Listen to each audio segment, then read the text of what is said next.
ಬೇಕರಿಯಲ್ಲಿ ಸಿಗುವಂತಹ ಬನ್ನ ಮನೆಯಲ್ಲಿ ಓವನ್ ಇಲ್ಲದೇನೆ ಹೇಗೆ ಮಾಡೋದು ಅಂತ ಹೇಳಿ ನೋಡೋಣ. ತುಂಬಾ ಈಸಿಯಾಗಿ ಮಾಡ್ಬೋದು ಆ್ಯಂಡ್ ತುಂಬ ಸ್ಪಾಂಜಿಯಾಗಿರುತ್ತೆ. ಒಂದ್ಸರಿ ಟ್ರೈ ಮಾಡಿ ನೋಡಿ.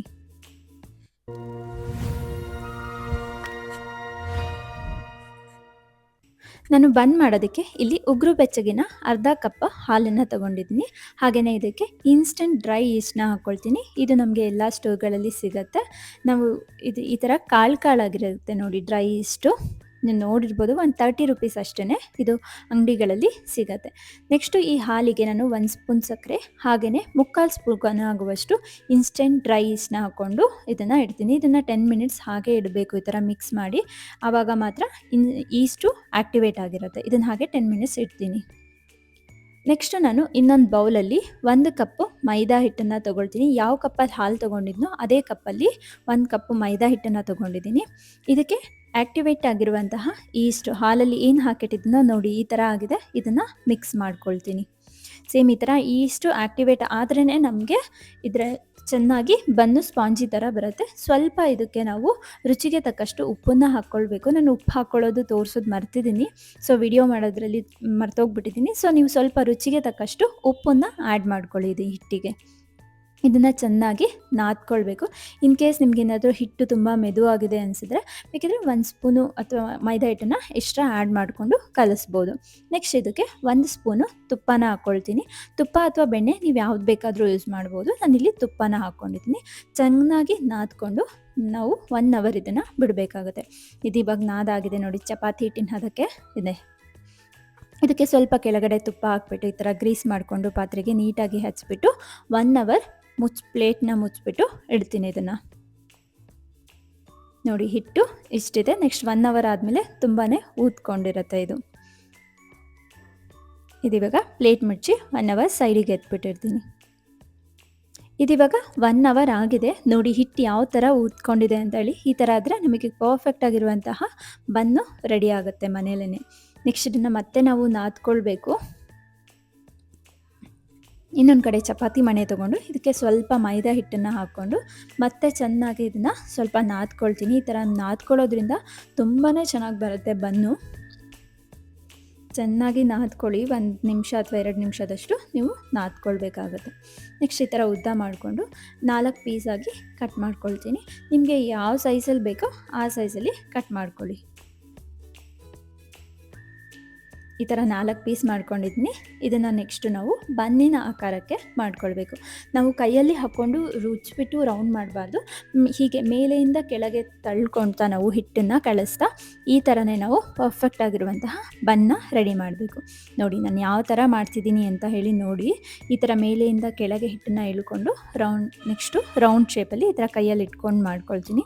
ಮಾಡಿದ್ರೆ ಪರ್ಫೆಕ್ಟ್ ಆಗಿರುವಂತಹ ಬನ್ ರೆಡಿ ಆಗುತ್ತೆ. ಬನ್ ಶೇಪಲ್ಲಿ ಎಕ್ಸಾಕ್ಟಾಗಿ ಮಾಡ್ಕೊಂಡಿದ್ದೀನಿ. ಎಲ್ಲ ಕಟ್ ಮಾಡಿ ಇಟ್ಕೊಂಡಿರುವ ಹಿಟ್ಟನ್ನು ಇದೇ ಥರ ನಾವು ಮಾಡಿಕೊಂಡು ರೆಡಿ ಮಾಡ್ಕೋಬೇಕು. ಇದಿವಾಗ ಆಗಿದೆ ನೋಡಿ. ನೆಕ್ಸ್ಟು ನಾನು ಇಡ್ಲಿ ಸೆಟ್ನ ತೊಗೊಂಡು ಇದಕ್ಕೆ ಸ್ವಲ್ಪ ತುಪ್ಪ ಹಚ್ಕೊಳ್ತೀನಿ.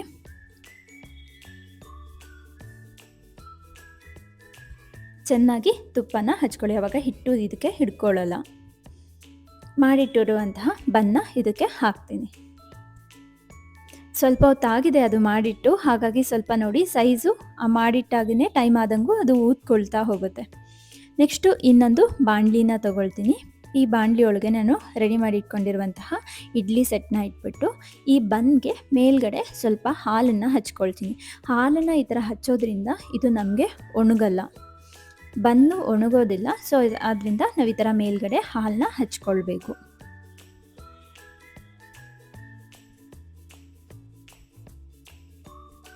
ಇದಿವಾಗ ಹಾಲು ಹಚ್ಕೊಂಡಿದ್ದೀನಿ ನೋಡಿ. ನೆಕ್ಸ್ಟು ಸ್ವಲ್ಪ ಇದಕ್ಕೆ ನಾನು ಬಿಳಿ ಎಳ್ಳನ್ನು ಮೇಲ್ಗಡೆ ಹಾಕ್ಕೊಳ್ತೀನಿ. ಯೂಶ್ವಲಿ ಕೆಲವೊಂದು ಕಡೆ ಬನ್ನಲ್ಲಿ ಹಾಕಿರ್ತಾರೆ, ತುಂಬಾ ಚೆನ್ನಾಗಿ ಅನಿಸುತ್ತೆ ನೋಡೋದಕ್ಕೆ. ಸೊ ಹಾಗಾಗಿ ಮೇಲ್ಗಡೆ ಸ್ವಲ್ಪ ಎಳ್ಳನ್ನು ಹಾಕ್ಕೊಳ್ತೀನಿ. ನೀವಿದ್ರೆ ಹಾಕ್ಕೊಳ್ಳಿ, ಇಲ್ಲಾಂದರೆ ಬೇಡ. ಇದನ್ನು 10 ಮಿನಿಟ್ಸ್ ಹಾಗೆ ಮುಚ್ಚಿ ಒಂದು ಸೈಡಿಗೆ ಎತ್ತಿಡ್ತೀನಿ.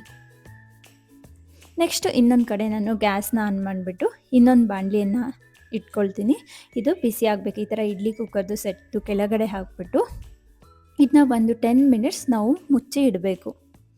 ಚೆನ್ನಾಗಿ ಬಿಸಿ ಆಗಿರಬೇಕು. ನಾವು ಇದಕ್ಕೆ ಬನ್ನ ತೊಗೊಬಂದು ಇಡಬೇಕಾದ್ರೆ ಹಿಟ್ಟನ್ನು. ಇದಿವಾಗ 10 ಮಿನಿಟ್ಸ್ ಆಗಿದೆ. ನೋಡಿ ಎಷ್ಟು ಊದ್ಕೊಂಡಿದೆ ಅಂತ ಹೇಳಿ. ನಾನು ಮಾಡಿದಾಗ ಯಾವ ಸೈಜ್ ಇತ್ತು, ಇವಾಗ ಯಾವ ಸೈಜ್ ಆಗಿದೆ ಅಂತ ಹೇಳಿ ನೋಡಿ. ನೆಕ್ಸ್ಟು ಇಲ್ಲಿ 10 ನಿಮಿಷ ಕಾಯಿಸ್ಕೊಂಡಿರೋ ಬಾಣಲಿ ಒಳಗಡೆ ಇದನ್ನು ಇಡ್ಲಿ ಸೆಟ್ಟನ್ನು ಇಡಬೇಕು. ತುಂಬಾ ಬಿಸಿಯಾಗಿರುತ್ತೆ. ತುಂಬ ಹುಷಾರಾಗಿ ನೀವು ನೋಡಿಕೊಂಡು ಇಡಬೇಕು, ಇಲ್ಲಾಂದರೆ ಕೈ ಸುಟ್ಟೋಗುತ್ತೆ. ಸೊ ಇದನ್ನು ನಿಧಾನವಾಗಿ ನಾನು ಹುಷಾರಾಗಿ ಇಡ್ತಾಯಿದ್ದೀನಿ. ಸ್ವಲ್ಪ ಬಾಣಲಿನ ಹೋಲ್ಡ್ ಮಾಡಿಕೊಂಡು ಒಂದು ಸೌಟ್ ಅಥವಾ ಏನಾದರೂ ತೊಗೊಂಡು ಇದನ್ನು ಕರೆಕ್ಟಾಗಿ ಪ್ಲೇಸ್ ಮಾಡಿ ಈ ಥರ. ನೆಕ್ಸ್ಟು ನಾನು ಇದನ್ನ ಒಂದು ಪ್ಲೇಟ್ನ ಮುಚ್ಚಿಬಿಟ್ಟು 25 to 30 ಮಿನಿಟ್ಸ್ ನಾವು ಬೇಯಿಸಬೇಕು. ಯಾವುದೇ ಕಾರಣಕ್ಕೂ ನೀವು ಓಪನ್ ಮಾಡಬಾರ್ದು ಇನ್ ಬಿಟ್ವೀನು. ಇದಿವಾಗ 25 ಮಿನಿಟ್ಸ್ ಆಗಿದೆ. ನೋಡಿ ಎಷ್ಟು ಪರ್ಫೆಕ್ಟ್ ಆಗಿರುವಂಗೆ ರೆಡಿಯಾಗಿದೆ ಅಂತ ಹೇಳಿ. ಈ ಥರ ನಮಗೆ ಬನ್ನು ರೆಡಿಯಾಗಿದೆ. ಇದ್ರ ಮೇಲ್ಗಡೆ ನಾನು ಸ್ವಲ್ಪ ಬೆಣ್ಣೆನ ಸವರಿಸ್ಕೊಳ್ತೀನಿ. ತುಪ್ಪ ಅಥವಾ ಬೆಣ್ಣೆ ಯಾವ್ದು ಬೇಕಾದರೂ ನೀವು ಯೂಸ್ ಮಾಡ್ಕೊಳ್ಬೋದು. ನೋಡಿ ನಾನು ಹಾಕಿರುವಂಥ ಎಳ್ಳು ಎಲ್ಲ ಎಷ್ಟು ಚೆನ್ನಾಗಿ ಕಾಣಿಸ್ತಿದೆ. ಸೇಮ್ ಬೇಕ್ರಿಯಲ್ಲಿ ಯಾವ ಥರ ಇರುತ್ತೋ ಸೇಮ್ ಅದೇ ಥರ ಸಾಫ್ಟಾಗಿರುವಂತಹ ಬನ್ನು ರೆಡಿಯಾಗಿದೆ. ಇದಿವಾಗ ಒಂದು 25 ಮಿನಿಟ್ಸ್ ಆಗಿದೆ. ಅಲ್ಲಿ ತುಂಬ ಬಿಸಿ ಇದೆ, ತೆಗಿಯೋದಕ್ಕಾಗಲ್ಲ. ಹಾಗಾಗಿ ನಾನು ಬೆಣ್ಣೆ ತುಪ್ಪ ಹಚ್ಬಿಟ್ಟು ಒಂದು ಸ್ವಲ್ಪ 10 ಮಿನಿಟ್ಸ್ ಹಾಗೆ ಮುಚ್ಚಿಟ್ಟಿದ್ದೆ. ಇವಾಗ ಸ್ವಲ್ಪ ತಣ್ಣಗಾಗಿದೆ. ಸೊ ಇದನ್ನು ನಾನಿವಾಗ ಎತ್ಕೊಳ್ತೀನಿ. ತುಂಬಾ ಬಿಸಿ ಇರುತ್ತೆ. ಸೊ ನಿಧಾನವಾಗಿ ಎತ್ಕೊಳ್ಳಿ. ಪಾತ್ರೆ ತಣ್ಣಗಾದ್ಮೇಲೆ ನೀವು ಎತ್ಕೊಳ್ಳೋದು ಬೆಟರು. ನೀವು ಯಾವಾಗಲೂ ನೀವು ಫ್ಲೇಮ್ನ ಮೀಡಿಯಮಲ್ಲೇ ಇಟ್ಟಿರಬೇಕು. ಅವಾಗ ತುಂಬಾ ಚೆನ್ನಾಗಾಗುತ್ತೆ. ನೋಡಿ ಯಾವ ಥರ ಬನ್ ರೆಡಿಯಾಗಿದೆ ಅಂತ ಹೇಳಿ. ತುಂಬಾ ಸಾಫ್ಟಾಗಿದೆ. ನೀವು ಮನೇಲಿ ತುಂಬಾ ಈಸಿಯಾಗಿ ಓವನ್ನೇ ಬೇಡ ಹಾಗೆಯೇ ನೀವು ಈ ಥರ ಒಂದು ಬಾಣಲಿನ ಯೂಸ್ ಮಾಡಿಕೊಂಡು ಮಾಡ್ಬೋದು.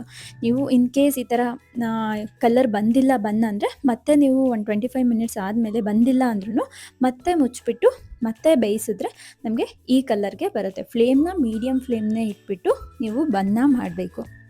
ನೋಡಿ ಅದು ಸ್ವಲ್ಪ ಆ ಕಡೆ ಬಾಣಲಿಗೆ ತಾಗಿರೋದ್ರಿಂದ ಈ ಕಡೆ ಬೇಸ್ ಸ್ವಲ್ಪ ಬ್ಲ್ಯಾಕ್ ಆಗಿದೆ.